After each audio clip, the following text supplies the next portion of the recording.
You walk through your door after a long day. Your cat sits by the window, watching. You step past her without a word, heading straight to the kitchen. In that single moment, you just broke her heart a little, and you had no idea. Right now, as you watch this video, there's a good chance you're emotionally hurting your cat in ways you never imagined. Not because you're cruel, not because you don't love them, but because cats speak a language most of us never learned to understand. Today, we're pulling back the curtain on 9 everyday behaviors that are quietly crushing your cat's emotional world. Some will shock you, others will make you rethink everything you thought you knew about living with a feline. Number 9, walking past them like they're invisible. Here's something most cat owners get completely wrong. You come home after 8 hours, your cat is there, waiting, and you walk right past them. Shoes off, phone down, straight to the couch. In your mind, you're just decompressing. But in your cat's mind, something devastating just happened. You ignored them. Research from Oregon State University revealed something extraordinary.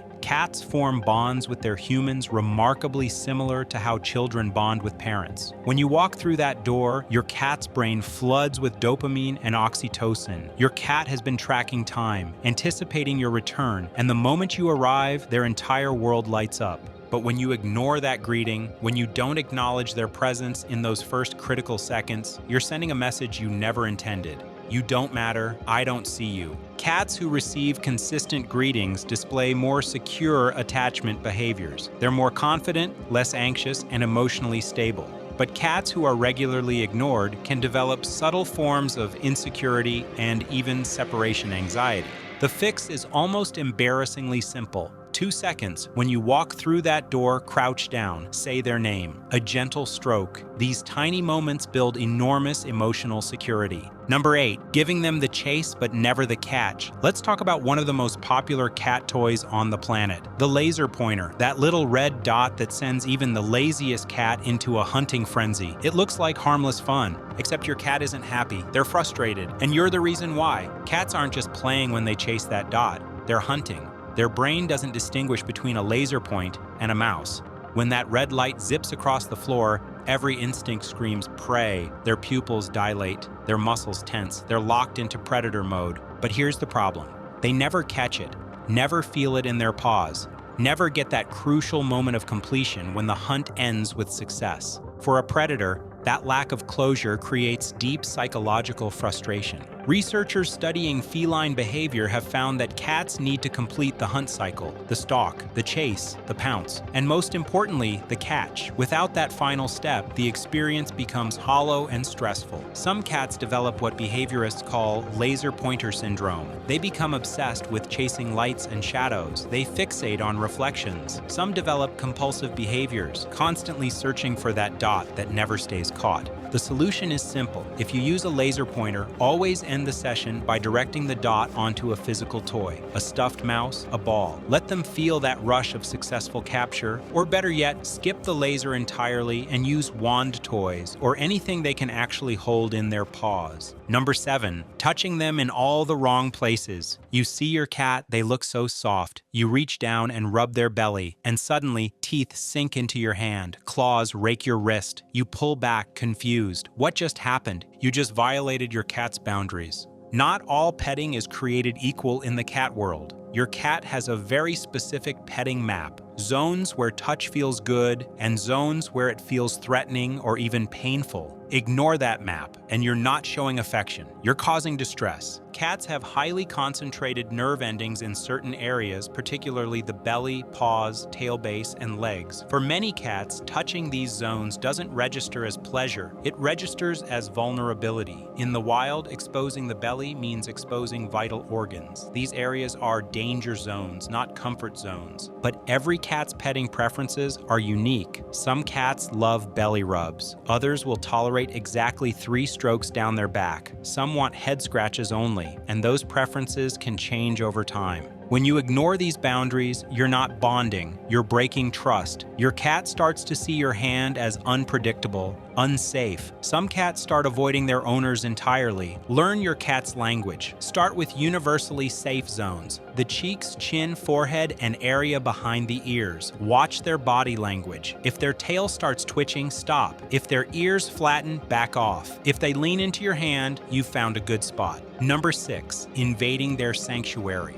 Your cat is curled up under the bed, peaceful, hidden, safe. You need to vacuum under there, so you reach in, you grab them, you pull them out. You just shattered their sense of safety. Cats are both predators and prey animals. That dual nature means they need places where they feel completely secure, spaces where no one can surprise them, no one can corner them. These safe spaces are essential. When a cat retreats to their hiding spot, they're engaging in emotional regulation. Maybe they're overwhelmed by noise. Maybe they're processing stress. That space allows them to reset, to feel in control. But when you violate that space, you strip away that sense of control. And for a cat, losing control equals danger. You become unpredictable. The one place they thought was safe suddenly isn't. Cats without adequate safe spaces exhibit higher levels of anxiety. They're more likely to develop behavioral problems, more likely to become aggressive, more likely to hide constantly because nowhere feels secure. The rule is simple. If your cat retreats, let them.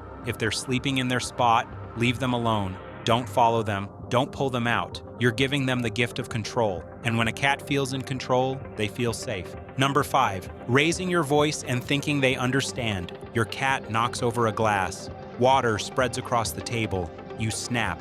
Bad cat, no! Your voice rises, sharp, angry.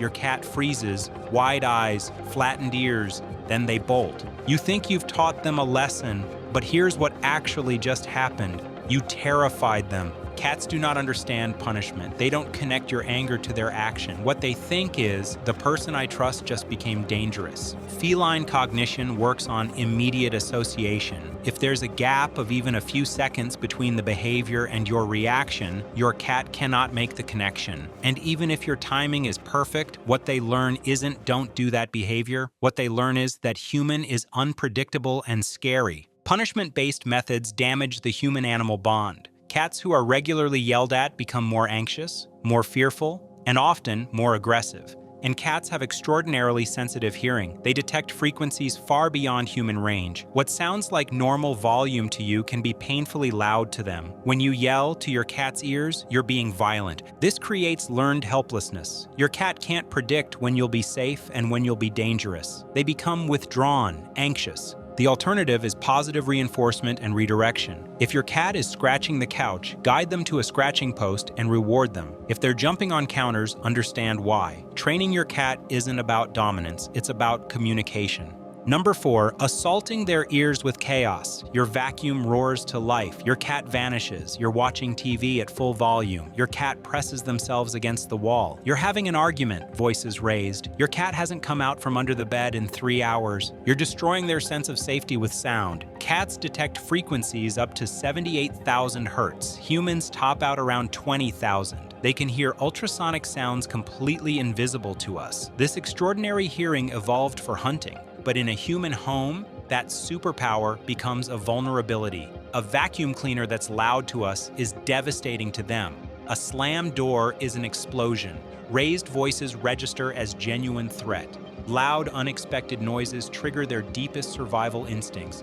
Studies show that cats exposed to loud environments exhibit elevated heart rates, increased cortisol levels, and behavioral changes that persist after the noise stops. Cats living in chronically noisy homes hide constantly, stop eating normally, develop over-grooming, and become hypervigilant. And it's not just the volume, it's the unpredictability. If your cat can't predict when the next loud sound will come, they live in constant alert. That's exhausting, traumatic, and it erodes their mental health. The solution requires awareness. Lower your TV volume.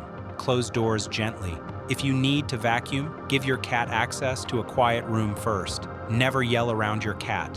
Your voice should be their comfort, not their source of fear. Number 3, ignoring their words. Your cat sits beside you. They meow. You don't look up from your phone. They meow again, louder. Still nothing. They headbutt your arm. You absently pet them once and return to your screen.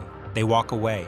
You just told them they don't matter. Here's something that will change how you see your cat. Adult cats don't meow to each other. Meowing is a vocalization that domestic cats developed specifically to communicate with humans. When your cat meows at you, they're using a language they created just for you. Cats modify their meows based on what they're trying to express. Hunger sounds different from loneliness. A greeting sounds different from a complaint. Some cats even develop personalized meowing patterns unique to their specific humans. But those meows, those chirps, those slow blinks, the rubbing against your legs, these aren't random behaviors. They're communication. Your cat is talking to you constantly, and when you ignore them, you're telling them their voice doesn't matter. Over time, this creates emotional distance. Your cat stops trying to communicate because they've learned it's pointless. They become withdrawn. Some develop attention-seeking behaviors that escalate, and for some, they just shut down entirely. Cats who feel heard and understood show significantly more secure attachment behaviors. They're more affectionate, more playful, more willing to interact. The fix is about presence. When your cat meows at you, acknowledge them. Look at them. Say their name. If they slow blink at you, slow blink back. That's cat language for I love you. Number 2, forcing them into social situations. Your friend comes over. You know your cat is shy, but you want to show them off. So you pick up your cat and try to make them interact. Your cat's body is stiff, their tail is tucked, their ears are back, but you keep holding them. In that moment, you're not socializing your cat, you're traumatizing them. Cats need to feel in control of their social interactions. This is fundamental to their psychological well-being. When you force a cat to meet strangers, to be held when they don't want to be, to interact when they're not ready, you strip away that control. And for a cat, losing control equals danger. Research from 2019 showed that most cats form secure emotional attachments to their humans, similar to how babies attach to parents. But those attachments require trust, and trust requires respect for boundaries. Cats rely heavily on scent and body language to evaluate new situations. This process takes time. Rushing it overwhelms them. Some cats become so stressed by forced socialization that they develop long-term anxiety around people. They start hiding whenever anyone visits, all because they learned that humans don't respect their need for control. Proper cat socialization means you let the cat approach. You let them set the pace. You let them decide when to be touched and when to walk away. You create an environment where the cat feels safe enough to be curious. If you have guests, give your cat a safe room to retreat to. Let them observe from a distance. Some cats will eventually approach, others won't, and that's okay. This respect for autonomy builds confidence. Cats allowed to socialize on their own terms often become more social over time.